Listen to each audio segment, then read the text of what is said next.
പ്രകാശമേ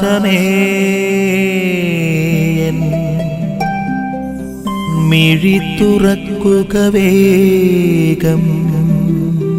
ഇന്നത്തെ സുവിശേഷ ഭാഗം നമുക്ക് എല്ലാവർക്കും സുപരിചിതമായിട്ടുള്ള ഭാഗമാണ്. നല്ല സമരിയാക്കാരൻ്റെ ഉപമയാണ്. ഇത് ദൈവശാസ്ത്രപരമായിട്ട് നോക്കുകയാണെങ്കിൽ രക്ഷാകര ചരിത്രത്തിൻ്റെ മുഴുവൻ രത്ന ചുരുക്കമാണ്.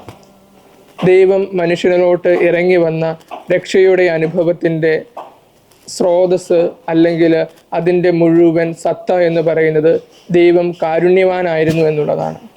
ദൈവത്തിൻ്റെ കാരുണ്യത്തിൻ്റെ മുഖമാണ് നല്ല സമരിയാക്കാരൻ്റെ ഉപമയിലൂടെ ദൈവം നമുക്ക് മുമ്പിൽ അവതരിപ്പിക്കുന്നത്.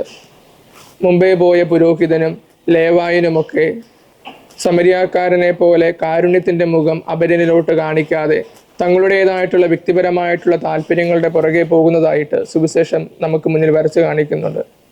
രക്ഷാകര ചരിത്രത്തിൽ ദൈവം കാണിച്ച അതേ കാരുണ്യം മറ്റുള്ളവരിലോട്ട് തുടർന്നു കൊണ്ടുപോകുവാനായിട്ടാണ് മിശിഹ നമ്മളോട് ആവശ്യപ്പെടുന്നത്.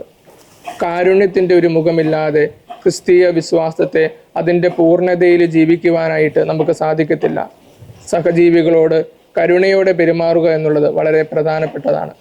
അപ്രകാരം എല്ലാവരെയും ഉൾക്കൊണ്ടുകൊണ്ട് എല്ലാവരെയും സ്നേഹിച്ചുകൊണ്ട് ആവശ്യക്കാരന് നേരെ കരുണയുടെ കരങ്ങൾ നീട്ടിക്കൊണ്ട് ക്രൈസ്തവ ജീവിതം അതിൻ്റെ പൂർണ്ണതയിൽ ജീവിക്കുവാനായിട്ട് ആഹ്വാനം ചെയ്തുകൊണ്ടാണ് ഇന്നത്തെ സുവിശേഷം കടന്നു പോകുന്നത്.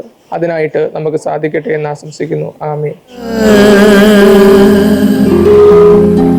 നിൻ വഴിയേ നടക്ക